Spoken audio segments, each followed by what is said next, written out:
Ese cuento de Ricaurte en San Mateo, en átomos volando, ¿qué realidad hay ahí? Una bala perdida. Una bala perdida. Pues, ¿Y por qué? una bala perdida que pega en el polvorín donde él estaba en ese momento haciendo balance de pertrechos. Una bala perdida entra el polvorín y ya ¡pam! El mismo no. Y Ricaurte en San Mateo en átomos volando. Sí, parece increíble, ¿cierto? Pero una bala perdida. O sea que Pues, no es la realidad que nos cuentan nosotros, que él mismo prendió eso para liberar. aquella imagen tan bella que vimos nosotros, una bandera y una mano aquí así, como que dice, en átomos me entrego. ¿Quién va a ser tan tonto como para... la historia nos dice que cuando él vio que los realistas se le vinieron encima, cogió el revólver, la pistola, el arcabuz, se puede decir, la pistola que tienen ellos, y disparó. Viéndose ya rodeado, disparó, ¿cierto? Así nos la contaron a nosotros. Por ejemplo, en el florero de Llorente, es patético y se hace presente esa división de clases. Llorente tiene un florero muy bonito, digamos que porcelana china, que vale mucho. Y en esa época la porcelana china valía mucho. Y él tenía la costumbre ciertos domingos de sacar el florero y ponerlo ahí en un lugar. Pero los pisos no eran de tierra y baldosía, eran pisos de madera. Entonces cuando alguien entraba, y cuando entraba mucha gente entró el sacudir lo que sea. Entonces ese día se habían puesto, dijeron, la consigna de la insurrección será cuando el florero caiga al suelo o lo rompan. Entonces la historia nos lo muestra como que lo levantaron y al suelo como un acto de rebeldía. No tal, lo que pasó fue esto. Era día de mercado.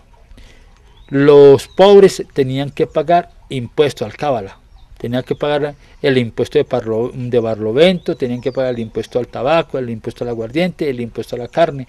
La carne no la vendían sino los criollos, y que tenían los dineros de las carnicerías. Y el pobre vendía legumbres.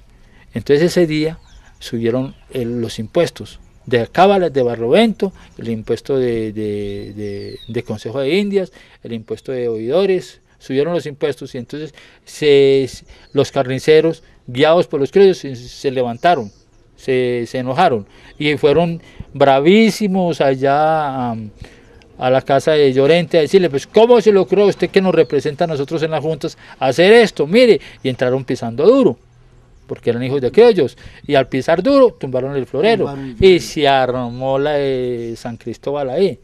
Entonces salieron estos bravos gritando por las calles y los pobres campesinos que también estaban tristes porque les habían subido los impuestos se unieron a lo que impropiamente se dice sería la turba, pero hubo azonada contra eso, fue una azonada, y de ahí nació un movimiento en particular que nos han dicho de que fue el origen, el grito de la independencia, donde los comuneros arrancaron y todo eso. No tal, ya el plancito está organizado por otro lado, lo que pasa es que todo arrancó al mismo tiempo, coincidió. Esa es la historia del florero de Llorente. ¿Por qué ese odio que le tenía Bolívar a Córdoba? ¿Qué pasaba? No, eso es una gran mentira. José María Córdoba, Bolívar en ningún momento tuvo tanto odio por José María Córdoba. Por el contrario, era un confidente estratégico, porque la formación de José María Córdoba estaba hecha a la europea, tipo manual de los batallones napoleónicos, de la guerra con la cual Napoleón invadió y sometió a Europa. Según el historiador Orrego, el departamento de Antioquia pudo haber sido nación independiente. Sí, José María Córdoba gana el proceso de ese grito de independencia del Estado soberano de Antioquia. Antioquia no sería lo que es hoy.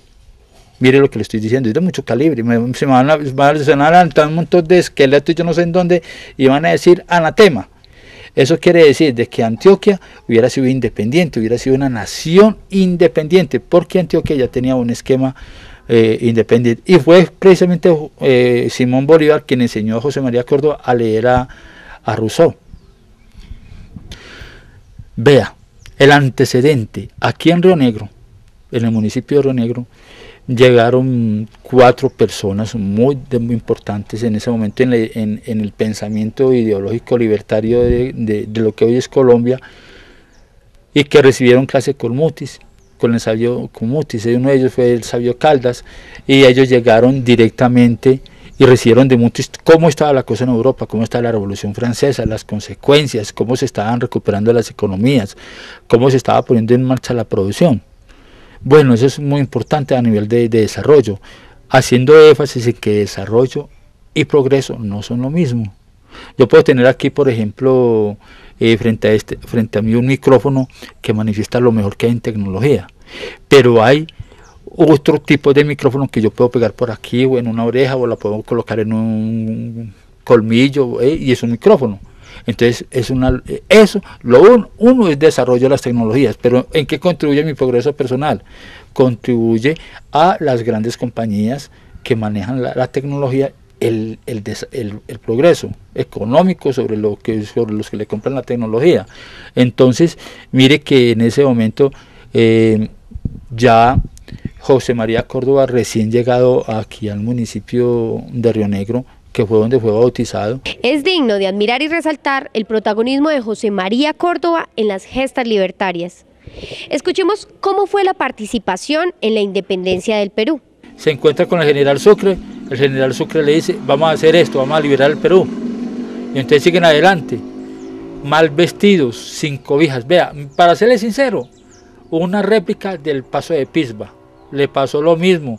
Más de 3/4 partes de los hombres que salieron de Quito, camino de Perú, en un páramo, se le murieron aproximadamente 160 hombres de frío.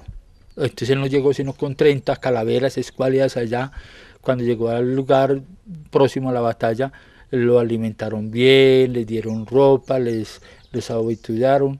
Ya se comieron hasta los caballos, para decirles sinceramente.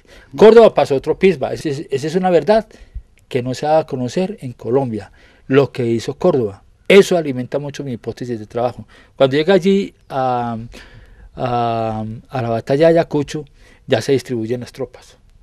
Entonces Sucre le dice, Córdoba, vea, le entregó el flanco derecho. El flanco derecho había que atravesar una quebrada para poder iniciar un cerro conocido entre nosotros hoy por lo empinado que es, como el Cerro Condorcuca. El Cerro Condorcuca es el punto decisivo. Entonces las tropas realistas se colocan al frente, se organizan, empiezan a disparar los cañones contra los patriotas que no tienen cañones, y se organizan de una manera muy particular, ¿cierto? Entonces la experiencia de Córdoba hace que se mueva entre toda su gente a caballo, y él tiene una costumbre, como él en Río Negro aprendió a construir cañones, los cañones empezaron a dispararle a Córdoba, y Córdoba, según la distancia donde caían las balas y cómo silbaban las balas, sabía hasta dónde se podían acercar las tropas. Entonces se devolvió, en una de esas hizo un quite, y el que perjudicado fue un soldado de él que estaba atrás, porque las balas silbaban por encima. Es que era intrépido, yo bruto, yo no sé, era intrépido. Cuando el momento decisivo, Córdoba lanza su gran arenga, que hoy es famosa entre todos los militares en Colombia: división, armas e discreción. De frente, paso de vencedores, y arrancó como una flecha a él. Entonces todos los soldados siguieron detrás a sol de un bambuco muy bonito que se escucha ahí todavía, con la guardeña creo que llama, y cogieron todos para arriba disparándole, y desbarataron las baterías de cañones en 2 pataditas. Se apoderó del cerro. Sucre no se había podido mover con sus tropas de donde estaba, porque por otro lado le tenían un flanco acelerado, y Sucre no tenía la experiencia que tenía Córdoba. Entonces Córdoba sube allá, se apodera de los cañones, voltea los cañones y captura al comandante, al virrey, en ese momento, que era el segundo al mando en toda la América. Captura al virrey, lo pone prisionero, se lo entrega a un sargento, vaya usted y que usted ve que lo detuvo. Como esa batalla es decisiva, después de eso ya los españoles para afuera,